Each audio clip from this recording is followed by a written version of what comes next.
Hey guys, Carl here. Thought I'd finally show you. Finally have enough water in the creek.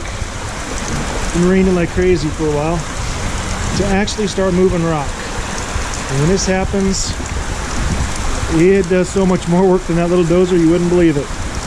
But the water flow finally got to a point where the water starts to turn muddy and starts to move things. And then we really start to channel and move that rock. I thought I'd show you guys a quick view of it. Starts tearing the banks down, starts to channel a little harder. And then pretty soon we'll break a couple little dams over there above the boat. And we'll just keep taking the wall out here.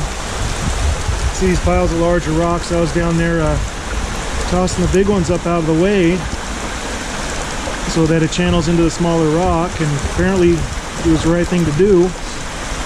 But I fear right here is where I'm going to I think they're going to go back in within a couple of hours. I'm not going to be on there and play with this. They end up back in the creek, we'll just pick up some more later. But I wanted to show you guys what happens when the water flow actually hits where it's supposed to.